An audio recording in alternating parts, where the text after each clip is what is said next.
Buenas tardes, estimados estudiantes. Esperamos unos minutos mientras sus demás compañeros se siguen conectando, ¿sí?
Buenas tardes, estimados estudiantes. Estaba hablando en el micro apagado. ¿Me escuchan y verifican si mi pantalla, verdad?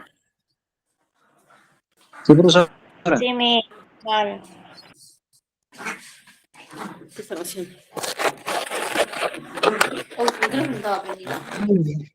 Muy bien, chicos. Vamos a iniciar con la clase del día de hoy, recordando lo que hemos trabajado ya la clase pasada. A ver, ¿quién me podría manifestar a modo de resumen qué es lo que hemos trabajado la clase pasada?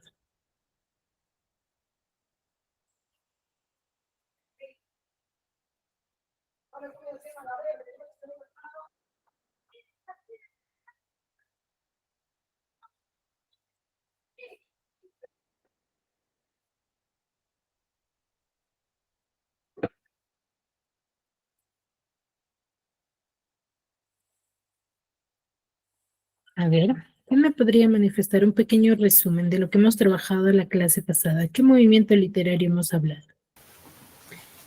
Hablamos sobre el Renacimiento. Ya hemos hablado sobre el Renacimiento. ¿Qué hemos dicho sobre el Renacimiento? Pues el Renacimiento se originó en Italia, ¿no? En el cual, pues, a mediados del siglo XIV, pues, en el cual hubo muchos avances científicos y la gente empezó a cambiar, ¿no? Y también a revalorar la cultura y valorar también la naturaleza, o sea, el medio ambiente. Y por otro lado, también, pues, después del Renacimiento, Dios ya no era el centro del universo, sino el hombre, quien, pues, por sus propios conocimientos podía, crear nuevas cosas. Ujú. Muy bien. A ver, cuando nosotros hablamos sobre el Renacimiento, como dice su compañera, nos vamos a centrar en el hombre, ya no en divinidades e ideologías, sino en el hombre. El centro de atención va a ser el hombre, ¿sí? Ahora, ¿qué características tenía la literatura de dicho tiempo?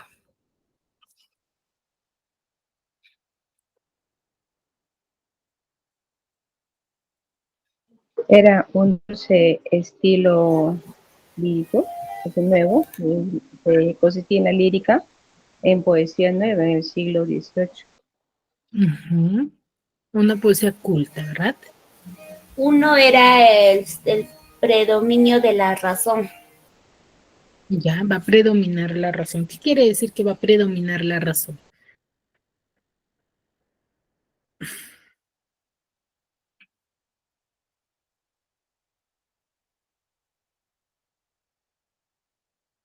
¿A qué nos referimos con predominio de la razón?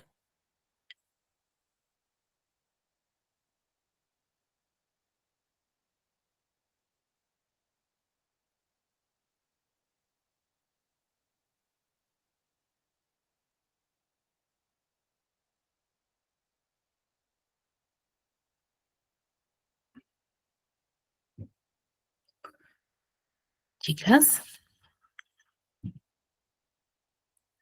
¿a qué nos referimos con dicha característica? ¿O a qué hacemos referencia? Sobre la imaginación y lo romántico. No, ¿a qué me refiero con decir que lo que va a predominar aquí es la razón del Renacimiento?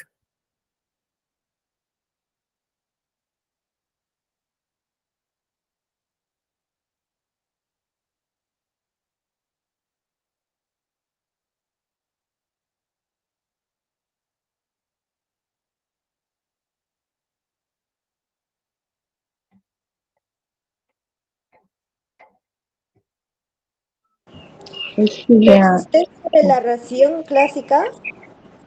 ¿Cómo? el teocentrismo es sustituido por lo racional. Ya, por eso, ¿a qué nos referimos con ella? A ver, con un ejemplo, una explicación mucho más clara. Quisiera saber, ¿por qué decimos que los renacentistas va lo predominante o lo importante va a ser la razón? Podría ser predecir, o sea, predominio de la razón, o sea, predecir algo que va a pasar en el futuro, o sea, como, supuestamente, como los científicos que predicen qué es lo que va a pasar más adelante. Ujú. A ver, pero hay una diferencia, ¿de chicas? No es lo mismo decir pronosticar, escuchen, pronosticar, a decir predominio. son términos muy diferentes. Ya, la definición que ustedes me están dando es del término pronosticar.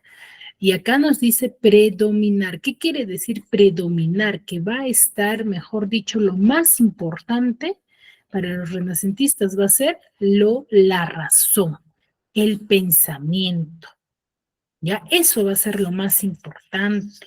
Por eso es que, ¿qué se dice? Predominio de la razón, lo fundamental, todo o las acciones o las historias va a estar en base a lo racional, al pensamiento lógico del ser humano. A eso se refiere predominio de la razón. ¿Ya? Luego nos dice una revaloración cultural. ¿A qué nos referiremos con ello?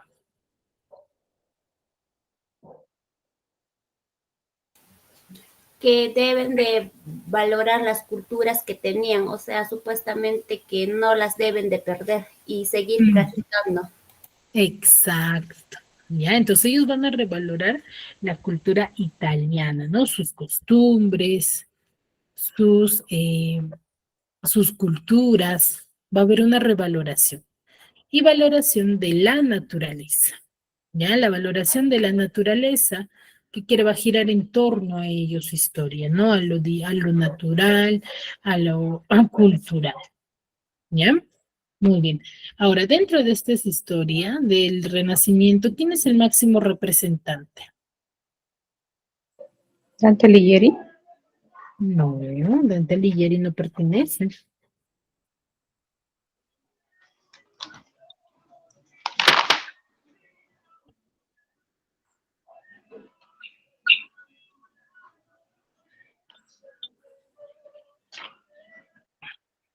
¿Quién es el máximo representante? ¿Con qué obra? Con la obra, a ver, aquí estamos. ¿Quién es? El Renacimiento. El máximo representante, ¿sí? Va a ser William Shakespeare, con su obra Romeo y A Romeo y Julieta. Romeo y Julieta. ¿Ya? Él es el máximo representante de este movimiento. ¿Ya? ¿Hasta ahí todo claro? ¿Se recordaron ahora sí?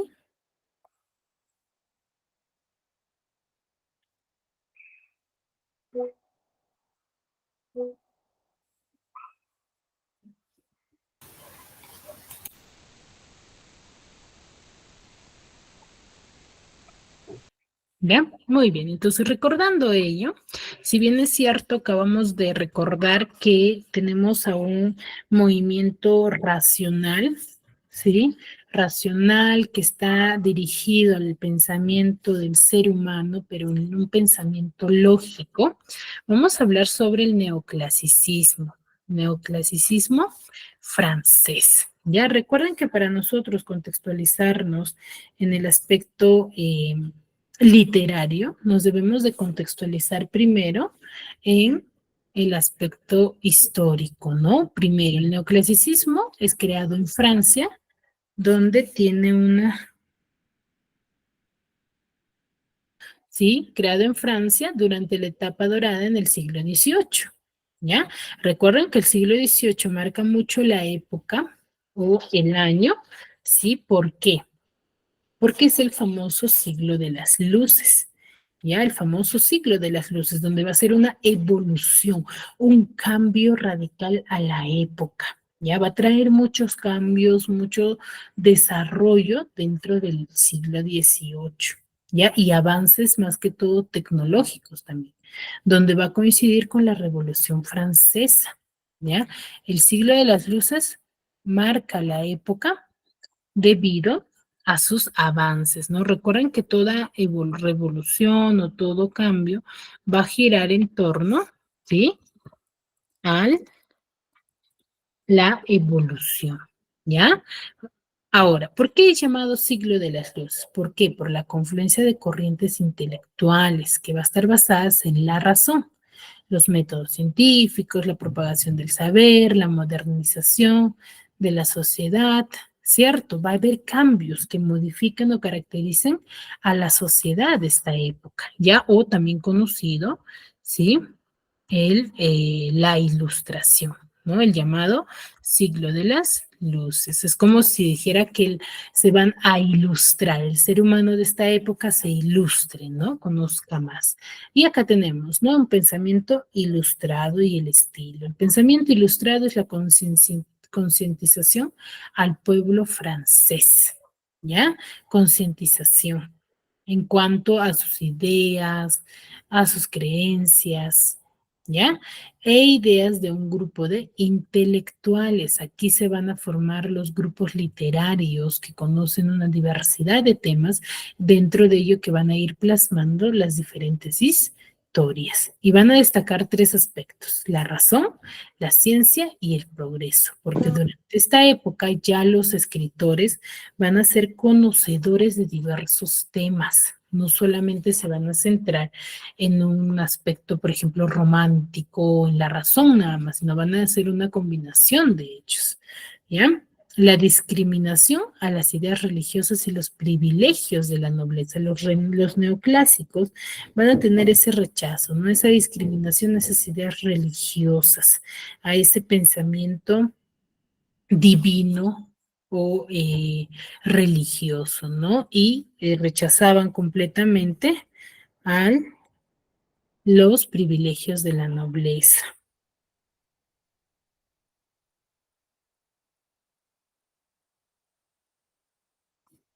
¿Sí? A los privilegios. Ellos consideraban que era algo absurdo, ¿no? Que solamente un grupo de personas cumpliese, obtuviese esos privilegios, ¿ya? Y a la discriminación de las ideas religiosas, que es lo que va a marcar más la época. ¿Cómo es su estilo? Su estilo, primero va a perder protagonismo con la aparición del romanticismo, ¿ya?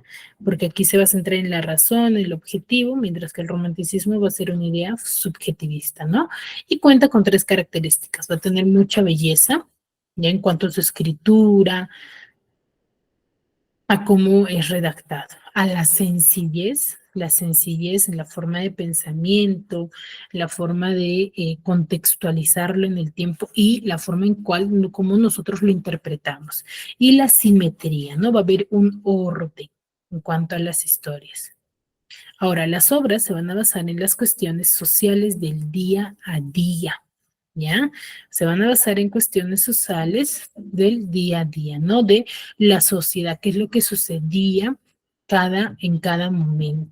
Y se basa en la razón y en la libertad, ¿ya? ¿Qué quiere decir ello? Que todo pensamiento ilustrado o todo escritor de esta época se va a basar en esa libertad de querer expresar lo que sucedía o a lo que ellos se oponían, ¿ya? Y dejan de lado a los sentimientos, ¿ya? Los sentimientos, lo subjetivo va a ser dejado de lado, más que se van a guiar por la razón y la ciencia, ¿no? Ahora, sabemos muy bien que estos movimientos lo vamos a considerar como movimientos culturales y literarios, artísticos culturales.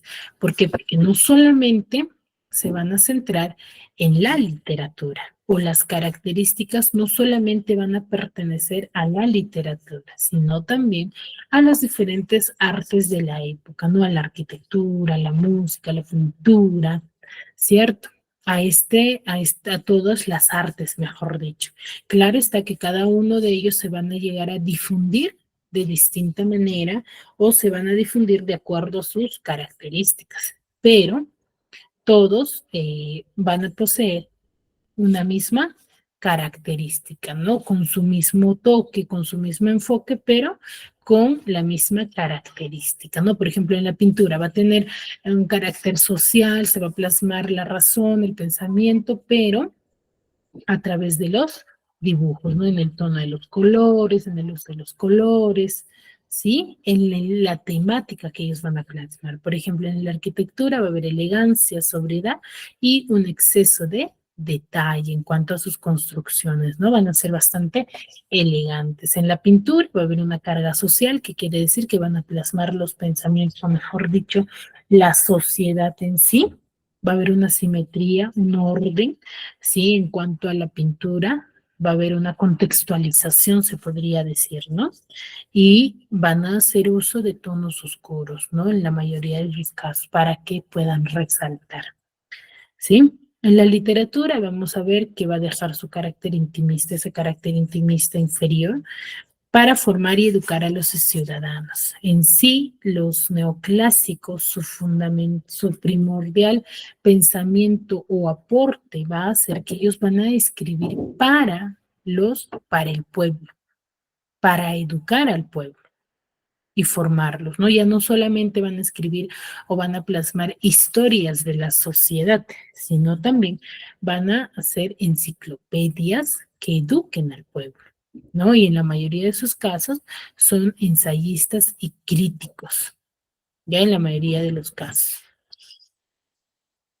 Aquí la fábula va a recuperar la importancia que tuvo en la antigüedad, donde cada género debe de estar separado y mantener sus propias características. Una literatura correcta e impecable, ¿no? Presenta un arte aristocrático influenciado por el gusto francés. Entonces aquí, cada género, ¿qué quiere decir? Que si hablabas de lírica, de epopeya o del género narrativo, dramático, para los neoclásicos consideraban de qué ellos deben de poseer una misma característica, pero que cada uno se desempeñe en su rama, ¿no? Que tenga sus propios elementos, se podría decir. ¿Sí? ¿Hasta ahí alguna duda?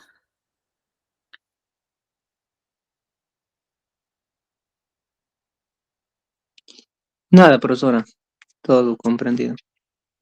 Muy bien, no hay dudas, no hay consultas. A ver, vamos a ver un pequeño video respecto al neoclasicismo para que ustedes me puedan entender, ¿ya?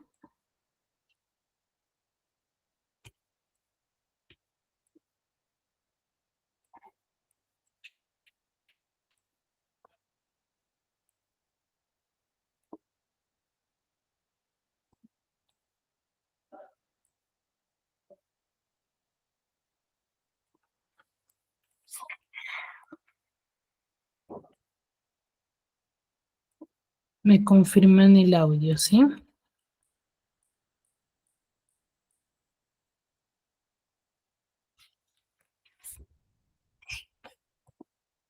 Muy bien. Entonces aquí vamos a tener dos géneros, ¿no? La lírica y el teatro. A ver, para detallar, vamos a observar el siguiente video.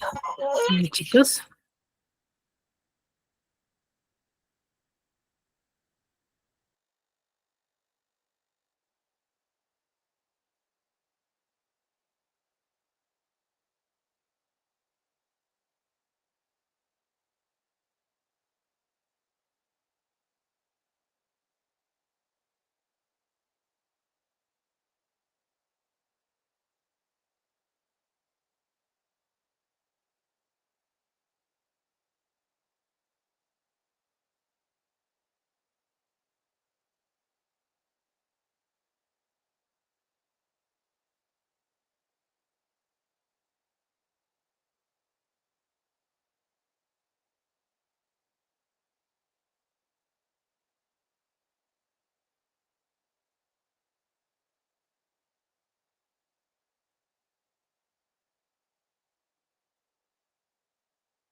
Se le llama siglo de las luces al siglo XVIII porque fue una época en la que se le dio importancia a la educación y al conocimiento, porque la ciencia y la razón eran las verdades motoras del progreso. Después de la exagerada ornamentación y pesimismo del barroco en el siglo XVIII se origina el neoclasicismo, movimiento en el que prima la razón como eje fundamental del pensamiento del Occidente y que funda sus bases en el pensamiento clásico. Los neoclásicos tienen también especial interés en la ciencia y el conocimiento. El neoclasicismo tiene como principios las ideas de la Ilustración. Este movimiento surge en Francia con la influencia de Descartes y John Locke. Sostenía que se debía combatir la ignorancia con las nuevas ideas y la difusión del conocimiento. Al siglo XVIII se le denomina también el siglo de las luces, pues se afianza el progreso de la ciencia guiado por la luz de la razón. La Ilustración tiene además como hecho principal la Revolución Francesa. Esto marca un antes y un después en la historia de la humanidad, pues se elimina la monarquía absoluta en la que un rey tenía todo el poder y se pasa al sistema republicano en el que el poder se divide. A estos hechos se le suman la revolución industrial con el avance de la ciencia y tecnología y el crecimiento de las ciudades. La filosofía ha dispuesto de esta forma el conocimiento mediante la razón como la necesidad fundamental del ser humano. Por lo tanto, el arte también tendría como finalidad su difusión, es decir, tendría un fin didáctico y moralista. En la literatura, el conocimiento, la ciencia y la tecnología, dentro del marco de la razón, predominaron. Como vimos, tiene un fin didáctico y moral, y así como su nombre lo indica, revalora el clasicismo, pues toma como modelos a Aristóteles, Horacio y retoma el canon clásico. Así, se evita mezclar géneros como la prosa y verso, predomina la supremacía de la armonía y equilibrio, rechazando incluso el exceso de imaginación barroca. En cuanto a las obras, prevalece el ensayo con Montaigne como género divulgador de ideas, siempre haciendo el uso de la razón. Como todo era conocimiento y ciencia en este siglo, se crea en Francia la enciclopedia como género difusor de todo el conocimiento humano, con Diderot y artículos de Voltaire y Rousseau. La enciclopedia era la Wikipedia del siglo XVIII y contaba con 72.000 artículos. Se desarrolló también la fábula, pues tiene un fin moralista, una enseñanza que se expresa a través de su moraleja final. Destacan en este género los españoles Iriarte y Samaniego y el francés Montaigne. Como hemos podido ver, el neoclasicismo fue una época en la que el ser humano se interesa por la razón y el conocimiento. El mundo avanza y se hace uso de esta razón para explicarlo. La literatura se encamina en este objetivo, pero como nada dura para siempre, esta direccionalidad marcada parece restringir a muchos artistas que se encuentran limitados. Así, nace una siguiente etapa denominada romanticismo.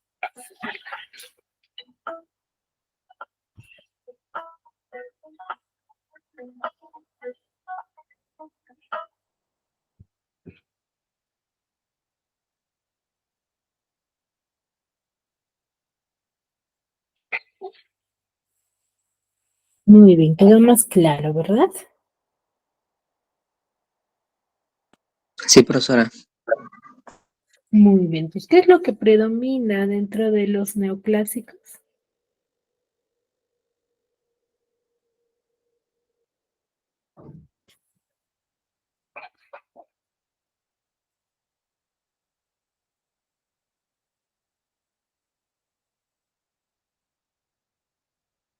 La razón y el conocimiento, profesora.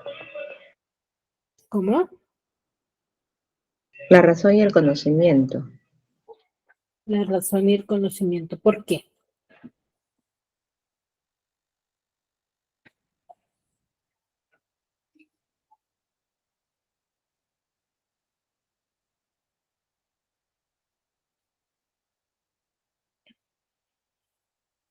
Por ¿Por qué ejemplo, predomina?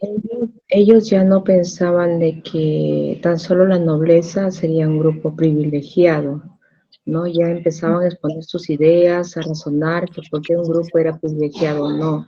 Empezaba ya la discriminación. Claro. Pero ¿por qué va a predominar la razón? ¿Sí?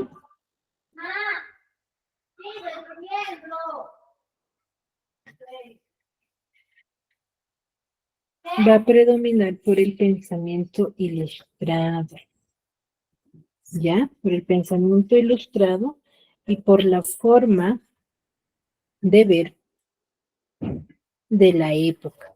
Recuerden que el neoclasicismo, ¿en qué época da o en qué época se difunde? Siglo XVIII. Siglo XVIII, pero ¿con qué época coincide en el aspecto histórico?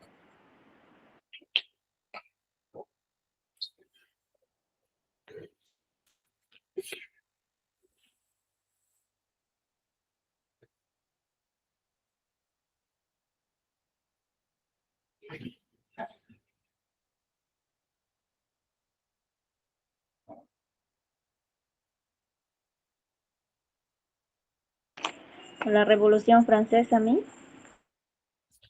Con la Revolución Francesa y el famoso siglo de las Siglo de las luces. Luces. siglo de las luces. Eso no se olviden, es un aspecto histórico que va a marcar las características de la literatura, o mejor dicho, de todas las artes.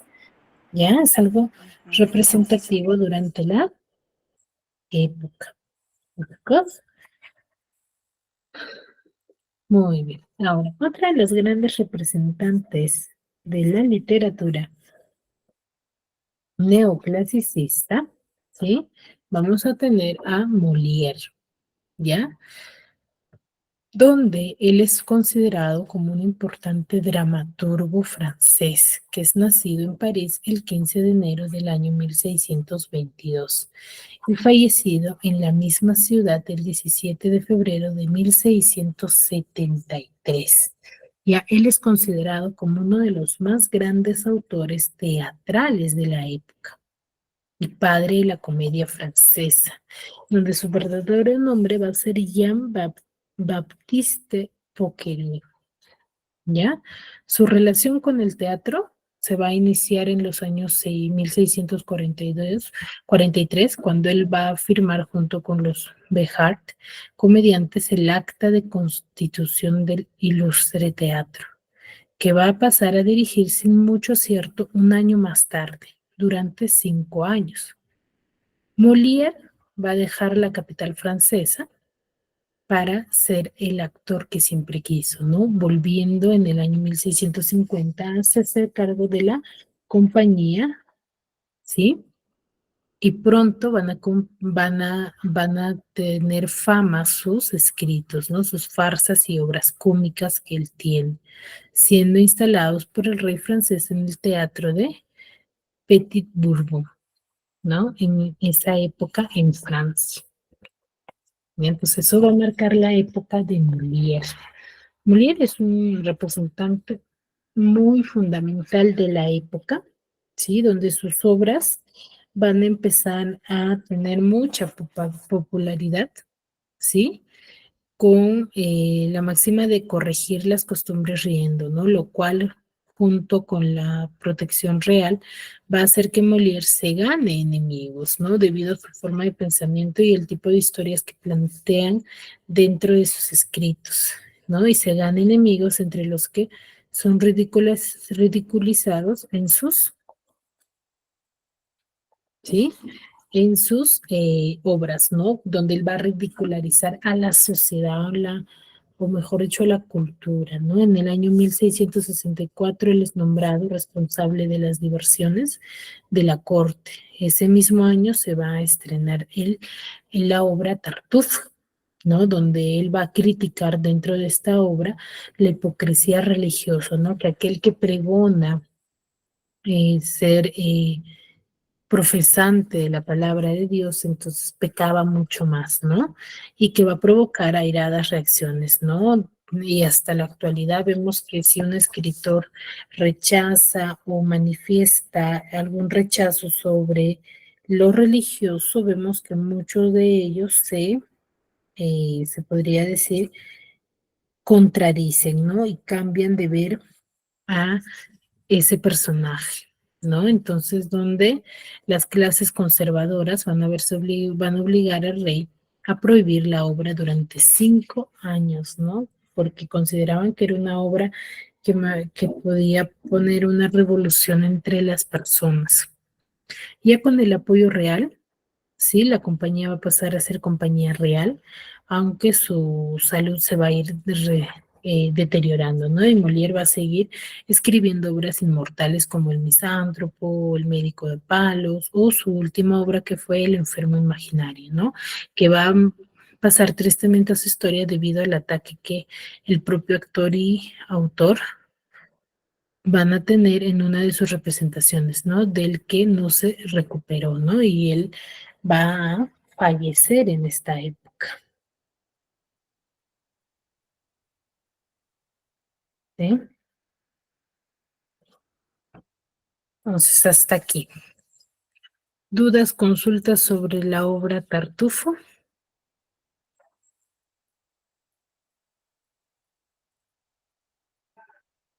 ¿Qué podemos rescatar de Molière?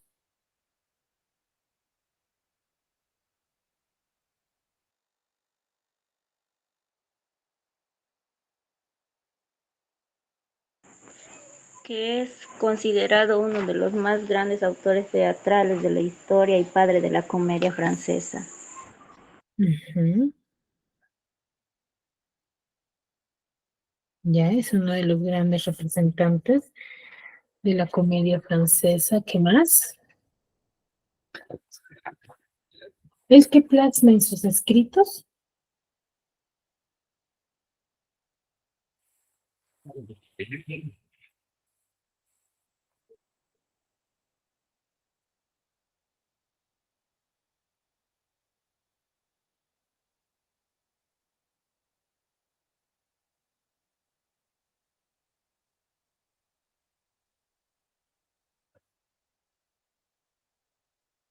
¿Qué temática plasma en sus escritos?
Chicos, lo acabamos de ver.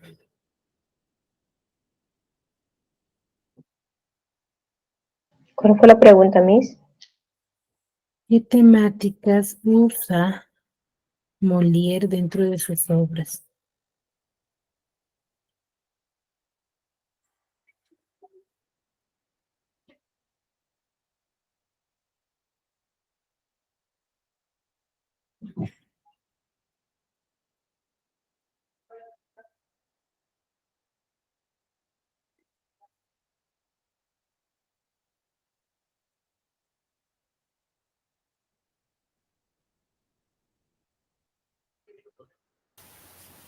Los géneros de la farsa. Ahí dice obras Las cómicas, farsas, la farsa,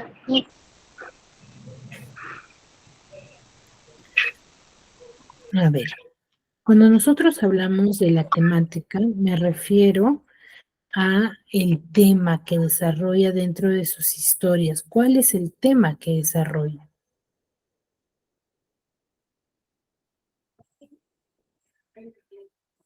A eso me refiero. ¿Qué tema predomina dentro de las historias de Molière?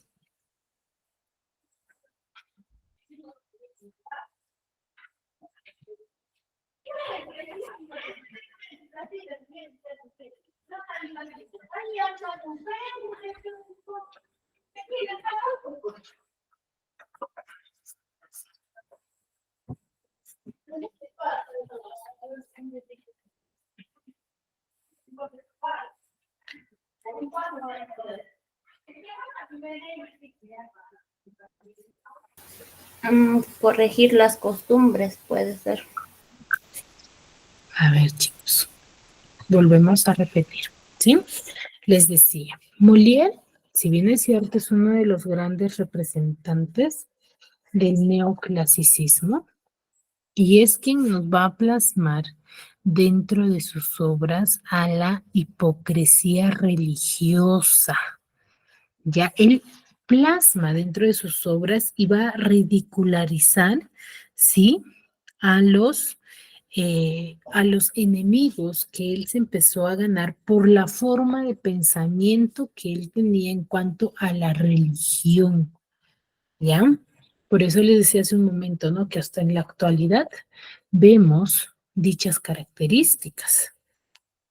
¿Ya? A eso se refiere. Entonces usted quiere decir que en la obra Tartufo, él Ujú. empieza declarando la hipocresía religiosa y es lo que sigue con sus demás obras. Por eso es que la gente le prohibió y pues pidió que 5 años no se publicara. O sea, ese era el tema exclusivo que él usaba.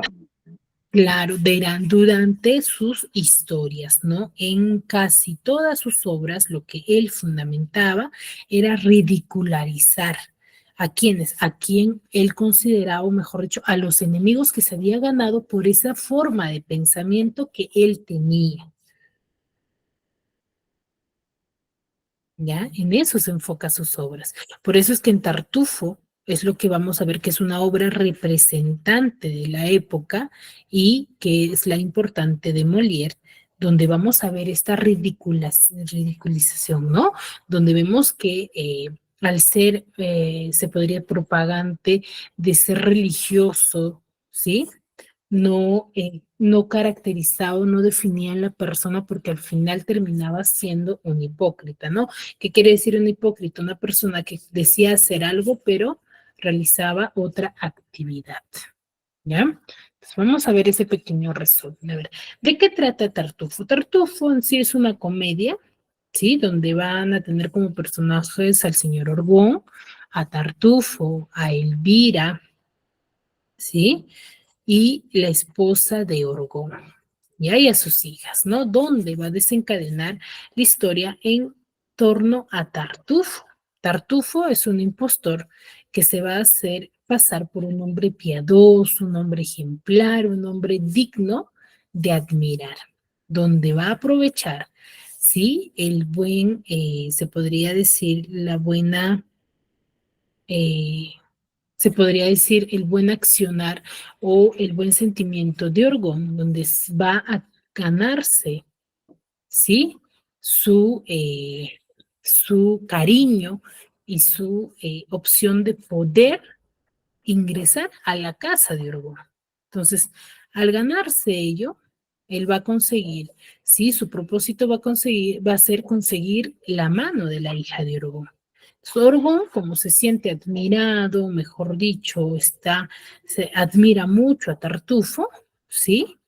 Va a concederle la mano de su hija, ¿no? Pero, que era Elvira, ¿no? Pero su esposa va a intentar disuadirlo de ello porque ya había mostrado Tartufo una actitud que no le había agradado a la esposa ni a la hija, ¿no? Aparte que la hija no quería casarse con él. Entonces, la esposa va a intentar disuadirlo, ¿no? A Tartufo de esa inconveniencia de ese matrimonio. Pero Tartufo va a valerse de la ocasión para hacerse una declaración amorosa a Damis, que va a observar, ¿sí? La escena y le va a revelar a su padre la catadura moral del santo varón, ¿no? Sin embargo, Orgón va a estar ciego y se niega a creer esa acusación que Damis y Elvira, que es su esposa, van a hacerle a Tartufo. Entonces él, de hecho, y expulsa a su hijo, ¿no? Entonces la esposa junto con su hija, van a crear un plan, ¿no? Para poner a descubierto a Tartufo, ¿sí? Entonces desarrollan una trampa donde ocultan a su esposo debajo de la mesa y finge aceptar los requerimientos amorosos de Tartufo. Entonces, ante esa evidencia que muestra Tartufo ante su esposo y Orgón está adelante y observa todo, Orgón va a echar de su casa al Tartufo, pero Tartufo va a rechazar ello, ¿no? No va a querer retirarse de la casa, ¿no? En el cual va a replicar que él va a replicar o va a mencionar que a él la casa le pertenece. ¿Por qué? Porque tenía en su poder documentos que estaban comprometiendo a Orgón. Sin embargo, esta oportuna intervención de la justicia, porque Orgón hace un llamado, va a reconocer como un buscado criminal, ¿no? Que castiga al sinvergüenza. Entonces ahí se va a determinar que Tartufo era una persona que ya había sido buscado, ¿no? Y lo detienen y no pierden la casa de Orgón y tampoco su hija se casa.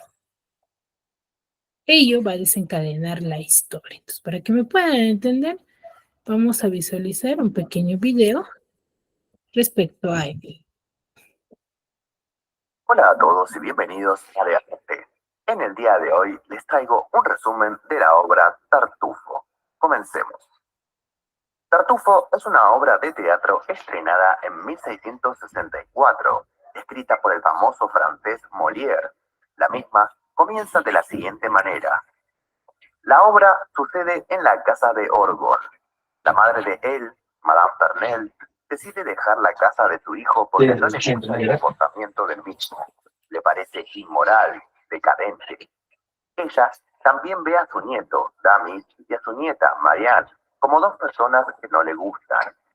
Tartufo es el único que le agrada y él es un invitado. Este fue invitado por el mismo Orgon, quien le encanta la forma de ser de Tartufo. Sin embargo, el resto de la familia cree que Tartufo es un fraude y un mentiroso. Madame Pernelle entonces se va. La sirvienta, Dorin y el cuñado de Orgon, Cleante, se plantean cómo podrían convencer a Orgon de que Tartufo es un manipulador. Damis, por otro lado, está preocupado que Orgon no quiera que Marianne se case con Valer, su pretendiente, por la influencia de Tartufo, a pesar de que K aceptó el matrimonio. Orgon, sin embargo, cree en la pobreza y humildad de Tartufo. No lo ve como los demás. Cleante, sin embargo, dice que Tartufo es un hipócrita. En eso, Cleante le pregunta sobre el matrimonio de Marianne y Orgon esquiva las preguntas. Ya pasado un tiempo, Orgon anuncia que quiere que Marianne se case con Tartufo. Ella se sorprende pero debe obedecer. Dorin suplica a Orgon. La diferencia de edad es mucha. Orgon no quiere saber nada. Él ya tomó la decisión. Marianne, si bien está triste, tiene que obedecer a su padre. Valer se enoja, pero entre Dorin, Valer y Marianne acuerdan ver cómo hacer para conseguir que Orgon cambie de opinión. Quieren que Elmire, la esposa de Orgon, controle a Tartufo, ya que éste la desea. Dorin los deja a solas y ella le ruega que renuncie a los reclamos por Marianne. Sin embargo, Tartufo esquiva todo esto, pero a la vez como que busca tener algo con ella. Elmire se enoja y le dice que le contará a Orgon sobre esto a menos que retire sus intenciones con Marianne. Tartufo parece que va a aceptar, pero aparece Damis enojado y Tartufo no dice nada. Aparece Orgon también y Damis le dice lo que piensa sobre Tartufo. Este aprovecha y se muestra como víctima y pide piedad, lo cual impresiona a Orgon. Damis se niega a retirar su reclamo y Orgon lo echa de la casa. Tartufo, en cambio, finge humildad y dice que también debería ejercer, pero Orgon le dice que no, que se quede y hasta lo nombra heredero. Cleante luego intenta desenmascarar a Tartufo, pero no puede. Marianne le ruega a su padre que no lo haga casarse con él, pero esto es en vano. Elmire es la única que logra convencer a Orgon de que se esconda mientras habla con Tartufo para que vea quién es. Lleva entonces a Tartufo a la habitación y le dice que ella se siente atraída por él también. En este acto, Tartufo deja ver que es un fraude y Orgon se da cuenta. Sale a confrontarlo, pero Tartufo le dice que tiene la escritura de la casa y que puede causarle problemas porque además posee la caja fuerte. Orgon se siente preocupado, le explica a Cleante los problemas que eso puede traerle, ya que en esa caja se encuentran los papeles de alguien que le fue deseado al rey. Orgon está furioso. Damis y Madame Pernelle regresan. Los demás intentan convencer a la mujer que Tartufo es un traidor. Sin embargo, aparece un policía, el Monseñor Loyal, que dice que deben abandonar la casa porque Tartufo es el poseedor de la misma ahora. Y esto va para peor, porque justo llega Valer, quien dice que Tartufo entregó la caja fuerte al rey y ahora hay una orden de arresto contra Orgon. Justo antes de que Orgon huya, Tartufo se burla de la situación. Pero en ese momento, el policía, en vez de arrestar a Orgon, arresta a Tartufo, porque dice que el rey vio el engaño del hipócrita. La familia se siente en calma y Tartufo tiene su merecido. Orgon anuncia que planificará la boda entre Marianne y Valer. Y así es como termina esta obra. Recordad que podés ver un pequeño análisis de la historia, de los personajes y preguntas que nos pueden surgir a partir de la lectura del libro, haciendo clic en el video que se encuentra en pantalla. Si te gustó y sirvió este resumen. Muy bien. ¿Qué les pareció la historia, chicos? Muy buena, amiga. Bien. Claro, ahí vemos, por ejemplo, la hipocresía, ¿no? De alguien que se consideraba ser digno de admirar, de acuerdo a sus costumbres, a lo que pregonaba, termina siendo al final un delincuente, ¿no? Ahora, otra de sus obras, ¿sí? Que van a ser de gran importancia es El Avaro. Ya, a ver, vamos a verlo. Jean-Baptiste Poquelin nació el 15 de enero de 1622 en París, Francia. Pertenece al periodo conocido como clasicismo, periodo caracterizado por la imitación de los modelos clásicos del arte, valores, literatura y filosofía grecolatina, es decir, de Grecia y de Roma. Fue un actor, dramaturgo y autor que revolucionó por completo la historia del teatro y la literatura. De familia burguesa, el padre de Jean-Baptiste Poquelin fue tapicero real. Era el proveedor del rey Luis XIII. Perdió a su madre a los 10 años. Sin embargo, tuvo una buena educación en el colegio jesuita de Clermont. Ahí fue donde estudiaron algunos de sus contemporáneos y donde se empezó a interesar por las comedias en latín de Plauto y Terencio y posteriormente estudiaría Derecho. Algunos años después, Jean-Baptiste Poquelin conoce a la actriz Madeleine Béjart, pareja sentimental con la que fundaría en 1643 el Ilustre Teatro. Fue en ese periodo de su vida cuando Jean-Baptiste Poquelin adoptaría el seudónimo de Molière. Pero en 1645 su teatro fracasaría y Molière se vería envuelto en problemas financieros, razón por la cual el teatro cerró y Molière fue encarcelado. Una vez saliendo de prisión, viviría una larga aventura de 13 años con la compañía de actores de Dufresne de 1645 a 1658, donde adquiriría toda su experiencia y sería influido por la comedia del arte por parte de grupos de actores italianos. Molière tuvo la oportunidad de presentar una de sus comedias al rey Luis XIV y a su corte. Desde ese momento, el rey se maravilló con la presencia de Molière y lo tomó bajo su protección. Su primer logro importante fue con su obra Las Preciosas Ridículas, y a partir de ahí escribiría otros títulos importantes, entre ellos Escuela de Mujeres, misma con la que generaría gran polémica al ser tachado de misógino, pues el tema principal de esa obra es la condición sumisa de la mujer en la sociedad, cosa completamente inaceptable. Pero él siempre afirmó que sus obras estaban basadas en la observación crítica de la sociedad. Definía la comedia como una pintura siguiendo la naturaleza y afirmaba que el objeto de la comedia es representar en general todos los defectos de los hombres y principalmente de los hombres de su siglo.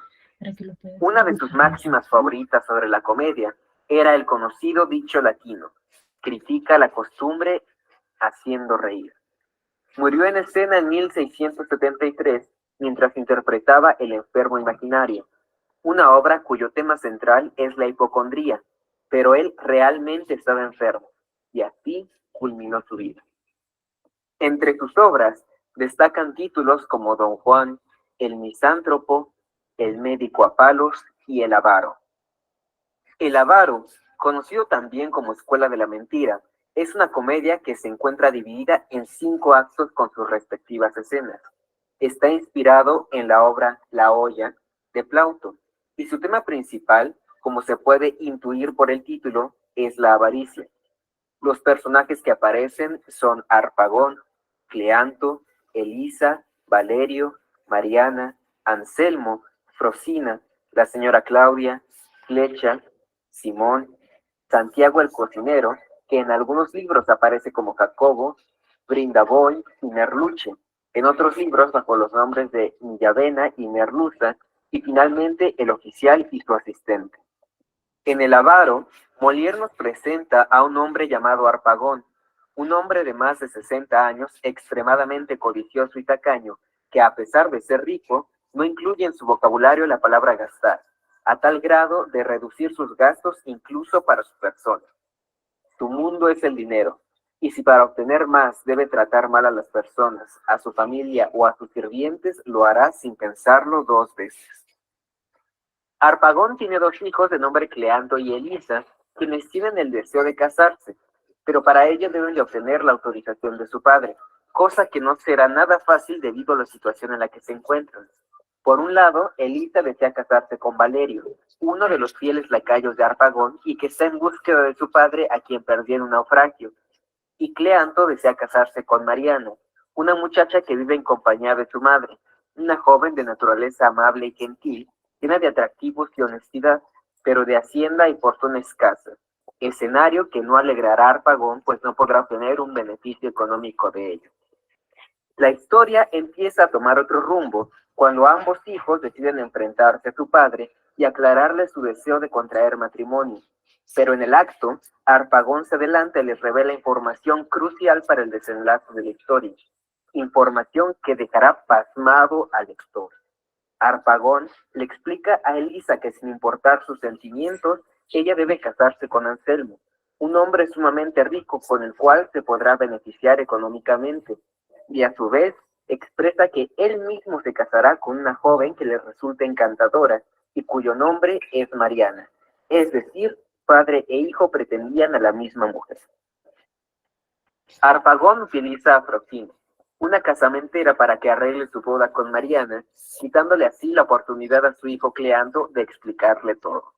En un momento de la trama, Lecha, un sirviente de Cleanto, informa que ha encontrado, enterrado en el jardín, el tesoro de 10,000 escudos de oro de Harpagón. Cleanto utiliza esto para hacer un trato con su padre, la mano de Mariana a cambio de su dinero. Y siendo alguien de naturaleza tacaña, Harpagón acepta con tal de conservar su fortuna intacta.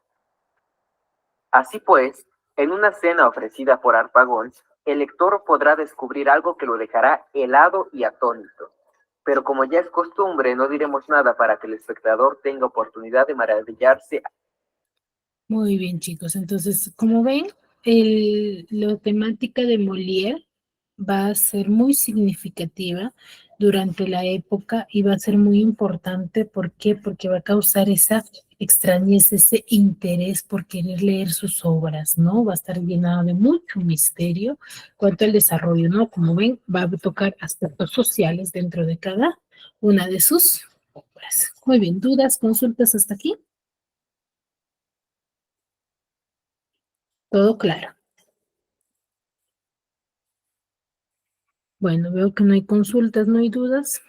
Nos quedamos aquí y nos vemos la siguiente clase. Cuídense mucho.